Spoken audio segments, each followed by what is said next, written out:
Heartless man sets dogs on stepdaughter, but the horse reacts in an unbelievable way. The girl's scream cut through the afternoon heat like a whip crack. 8-year-old Emma Harris stood frozen in the center of the dusty paddock, her green eyes wide with terror as 3 snarling cattle dogs circled her with bared teeth. Her stepfather, Derek Mollison, stood 20 meters away near the old barn, his arms crossed over his chest, watching with cold satisfaction as the dogs closed in on the trembling child. "Please," Emma sobbed, her small voice cracking. "Please call them off." Derek's weathered face remained expressionless, his gray eyes as hard as stone. The dogs Rusty, Duke, and Bella were his working dogs. Bred and trained to move cattle across his 2,000-hectare property in rural New South Wales, they were loyal, obedient animals who responded to his every command.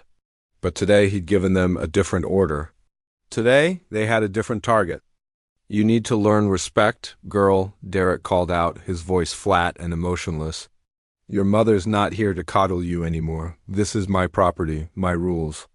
You want to live here, you learn your place." Emma's mother, Claire, had died 6 months earlier in a car accident on the highway heading into Dubbo. The loss had shattered Emma's world, leaving her in the care of a man who'd never wanted children, who'd only tolerated Emma's presence because of Claire. Now, with Claire gone, Derek's true nature had emerged, cold, controlling, and cruel. The dogs moved closer, their hackles raised, lips pulled back to reveal sharp teeth. They weren't attacking yet, but their aggressive posture and threatening growls made Emma's legs shake so badly she could barely stand. Rusty, the largest of the 3, a red heeler with a distinctive white chest, snapped his jaws inches from Emma's leg. She jerked back with a cry, stumbling in the dirt. "That's it," Derek said with grim satisfaction. "Let her feel what fear tastes like. Might knock some of that stubbornness out of her." What Derek didn't account for was Thunder. The massive bay gelding had been Emma's mother's horse's 16-hand. Thoroughbred cross with a distinctive white blaze down his face and 3 white socks.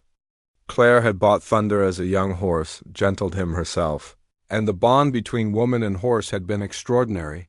Since Claire's death, Thunder had transferred that fierce loyalty to Emma, following her around the property like a devoted guardian. Thunder stood in the far corner of the paddock near the water trough, perhaps 50 meters from where Emma was trapped. His ears had been pricked forward, tracking the commotion. Now, as Emma's scream rang out again and dogs' snarling intensified, something changed in the horse's demeanor. His entire body went rigid, muscles tensing beneath his glossy coat. His nostrils flared wide, taking in the scent of fear and aggression on the wind. Emma fell backwards, landing hard on her backside in the dirt. Duke, the Australian cattle dog with the mottled blue coat, lunged forward, snapping at her outstretched hand. Emma yanked her arm back just in time, tears streaming down her dust-covered face. The dogs were working themselves into a frenzy now, their training warring with their pack instinct. Derek's commands pushing them toward aggression they wouldn't normally show toward a human child. "Stop!" Emma screamed, her voice raw. "Please stop!" Derek took a step forward, ready to call the dogs off just before they made actual contact. He wanted Emma terrified, not injured, but what happened next froze him in his tracks. Thunder exploded into motion. The gelding went from standing still to a full gallop in seconds, his powerful hindquarters propelling him forward with incredible speed. His hooves thundered against the hard-packed earth, sending up clouds of red dust. His ears were pinned flat against his skull, his eyes showing white around the edges, the unmistakable signs of an angry, protective horse. The sound of a 1,000-pound animal charging at full speed is something primordial, something that triggers every survival instinct. The dogs heard it first. Rusty's head snapped up, his aggressive posturing toward Emma forgotten as he registered the threat bearing down on them. Duke and Bella turned as well, their snarls dying in their throats as they saw Thunder coming. "Bloody hell," Derek muttered, his eyes widening. He'd never seen Thunder move like this. Never seen such focused aggression from the normally placid gelding. Thunder didn't slow down. If anything, he accelerated. His mane streamed behind him like a black banner, his nostrils flared wide, his powerful neck arched. He was magnificent and terrifying, all at once 700 kilograms of muscle and protective fury. The dogs, suddenly remembering that horses are prey animals who can kill with a single well-placed kick, scattered. Rusty bolted left, Duke right, and Bella turned tail and ran toward the barn, her courage evaporating in the face of Thunder's charge. But Thunder wasn't finished. He didn't stop at Emma's side. Instead, he wheeled around with remarkable agility for his size, placing his body between the girl and the retreating dogs. His front hoof struck the ground repeatedly, a threatening gesture that warned predators to stay back. Emma sat in the dirt, stunned and gasping, staring up at Thunder's powerful form. The horse stood over her like a sentinel, his head lowered, ears still pinned, watching the dogs with unwavering intensity. His tail lashed back and forth, and every line of his body communicated a clear message. Come near this child again and face the consequences. Derek stood motionless near the barn, his jaw clenched tight as he watched. Thunder positioned himself protectively over Emma. The horse's behavior had completely derailed his plan to intimidate the girl into submission. Worse, it had revealed something he hadn't anticipated, that Claire's horse had bonded with Emma just as deeply as he'd bonded with her mother. Useless bloody animal, Derek muttered under his breath, but he didn't move forward. He'd worked with horses his entire life, and he recognized the signs of a horse prepared to defend itself. Thunder's pinned ears, the tension in his powerful hindquarters, the way he shifted his weight onto his back legs, all of it screamed danger. Derek had seen horses kill dogs before, had even lost one of his own working dogs years ago to Amare protecting her foal. Emma's hands shook as she pushed herself up from the ground. Her palms were scraped raw from catching herself when she'd fallen, and her knees were bruised beneath her torn jeans. But she was alive. She was safe. Thunder stood above her, his massive body blocking out the harsh afternoon sun, casting her in shadow. The horse's breathing was still elevated, his sides heaving from the explosive sprint, but his attention never wavered from the dogs. Rusty had retreated to the fence line, pacing nervously. Duke stood near Derek, looking confused. His master had given him commands to threaten the girl, but now there was a much larger threat to consider. Bella had disappeared entirely, likely hiding under the barn. The dogs had been bred to be fearless when working cattle, but horses operated on a different level. Horses could crush skulls with a single kick, could strike with front hooves fast as lightning. Thunder, Emma whispered, her voice trembling. She reached up tentatively, her small hand touching the horse's shoulder. His skin twitched at her touch, but he didn't look down at her. His focus remained absolute, his body language clear. He was standing guard. Derek's face flushed red with anger and humiliation. He'd been outmaneuvered by a horse, made to look foolish on his own property. His pride stung worse than any physical wound. He whistled sharply for the dogs, and Duke and Rusty reluctantly trotted back to him, though both kept glancing nervously at Thunder. The gelding's ears flicked toward the whistle, but remained mostly pinned. "Get in the house," Derek barked at Emma, his voice tight with barely controlled rage. Now, Emma didn't move. She was terrified of Derek, but Thunder's presence gave her a courage she hadn't known she possessed. The horse had risked himself to protect her. He charged 3 aggressive dogs without hesitation. If Thunder could be that brave, maybe she could too. "I said get in the house." "No," Emma said, her voice small but steady. Thunder's head turned slightly at the sound of her voice, one ear rotating back toward her. She felt the shift in his stance, felt him relax just a fraction. "Mom wouldn't want you treating me like this." She wouldn't want any of this. Derek's hands clenched into fists at his sides. His jaw worked as if he were chewing on words too bitter to spit out. Claire had been the buffer between his temper and Emma, the gentle presence that had kept his darker impulses in check.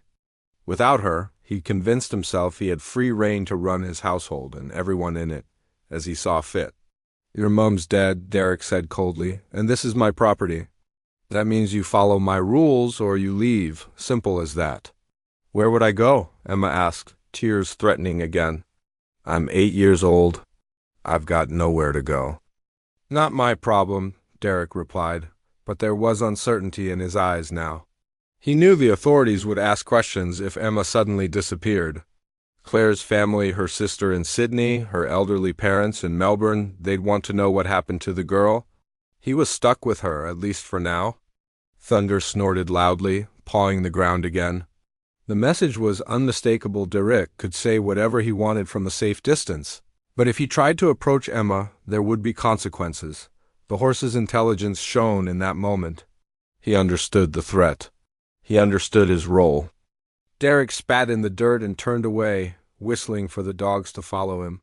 As he walked back toward the barn, his shoulders were rigid with frustration. This wasn't over.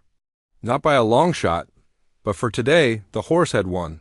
Emma waited until Derek disappeared into the barn before she let herself collapse against Thunder's front legs. Her whole body shook with delayed reaction, adrenaline and fear finally catching up to her. She wrapped her arms around the horse's sturdy foreleg, pressing her face against his warm coat. Thunder finally relaxed his vigilant stance, lowering his head to nuzzle her gently. His soft muzzle pushed against her hair, his breath warm on her scalp. "Thank you," Emma whispered into his coat. "Thank you, Thunder. You saved me." The horse made a low rumbling sound in his chest, not quite a nicker, but something deeper, more reassuring. His presence was solid and comforting, a living reminder that she wasn't completely alone in the world. Emma's mother might be gone, but Thunder remained. And in that moment, pressed against the horse's strong, steady form, Emma made herself a promise. She would survive this. She would endure Derek's cruelty, his anger, his coldness. And one day, when she was old enough, she would leave this place, but she wouldn't leave without Thunder. The sun began its descent toward the horizon, painting the paddock in shades of gold and amber. Emma stayed there with Thunder for a long time, neither of them moving. Inside the barn, Derek fed the dogs and plotted. Outside, girl and horse stood together in the fading light, bound by grief, by love, by the unbreakable connection between a child who'd lost everything and an animal who refused to let her face it alone. The weeks following the incident in the paddock were tense and difficult. Derek's resentment toward both Emma and Thunder festered like an infected wound. He couldn't punish the girl directly, not with the bruises from the dog attack still visible on her legs. Not with the schoolteacher, Mrs. Patterson, already asking pointed questions about Emma's withdrawn behavior and the dark circles under her eyes. But he found other ways to make his displeasure known. Emma's chores doubled. She was up before dawn feeding chickens, collecting eggs, hauling water to the troughs. Her small hands developed calluses, her back ached from work too heavy for a child her age. Derek watched her struggle with cold satisfaction, never offering help, never showing mercy. But every evening, when her chores were finally done, Emma would slip away to the paddock where Thunder waited. The horse had become her sanctuary, her therapist, her closest friend.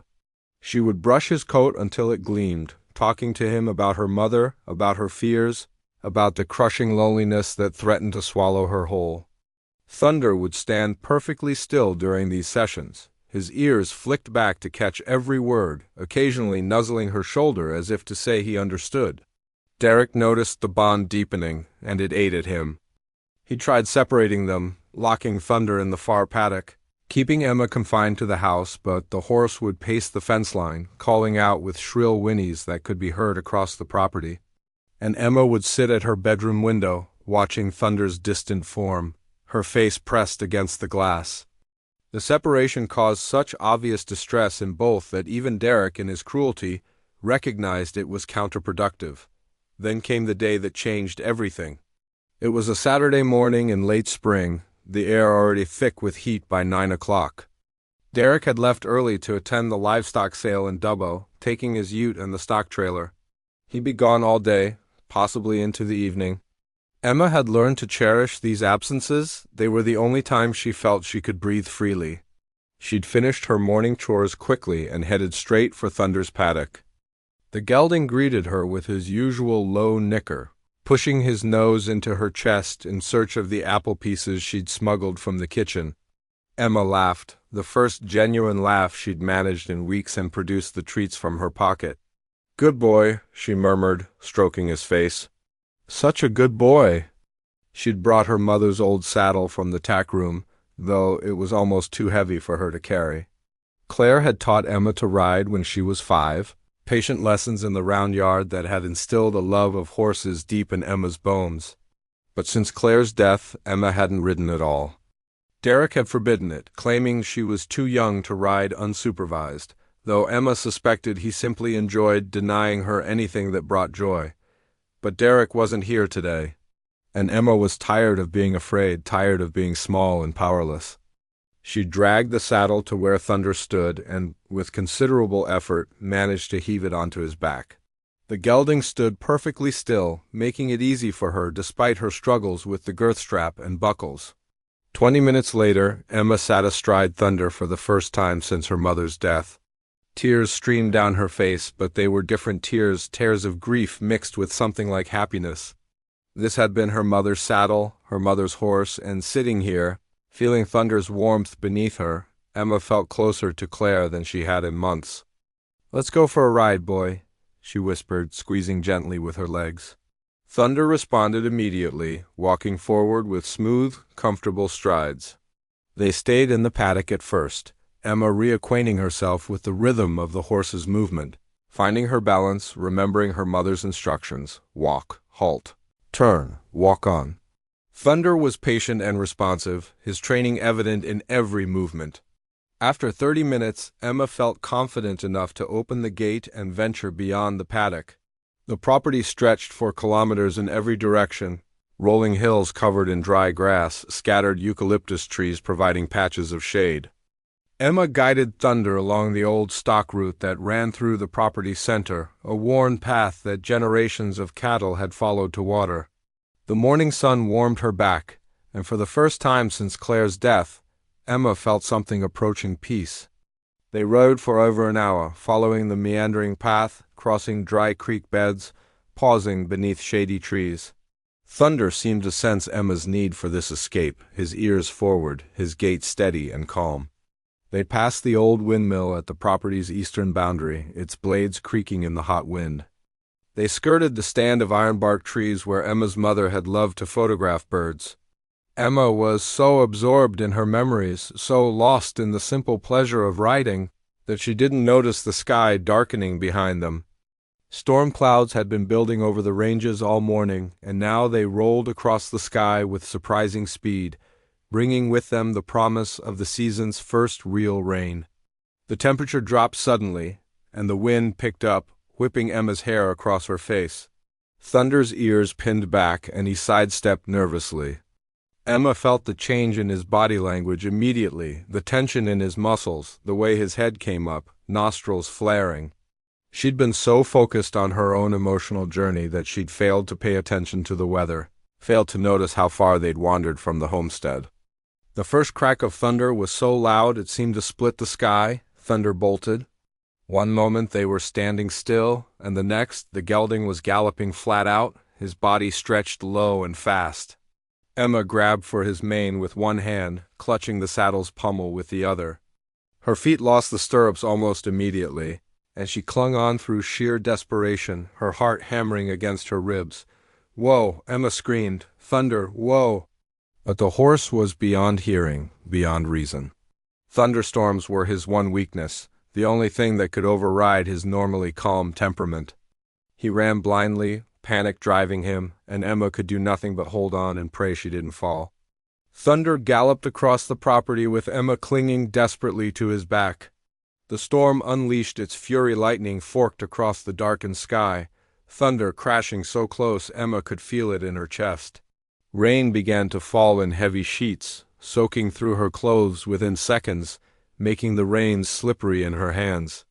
The world became a blur of movement and fear. They were heading toward the creek, not the dry creek bed they'd crossed earlier, but the main watercourse that cut through the property's western boundary. During dry months it was nothing but rocks and sand, but after rain it could swell to a dangerous torrent within hours. Emma could hear it ahead, the rushing roar of water that hadn't been there an hour ago. "Stop!" Emma screamed, pulling back on the reins with all her strength. "Thunder, please stop!" Whether it was her voice finally breaking through his panic or the sound of the swollen creek ahead, something changed. Thunder's gallop became a canter, then a rough trot, and finally he skidded to a halt at the creek's edge. His sides heaved, foam flecked his neck and chest, and his eyes still showed white with fear, but he'd stopped. Emma slid from the saddle, her legs so weak she nearly collapsed when her feet hit the ground.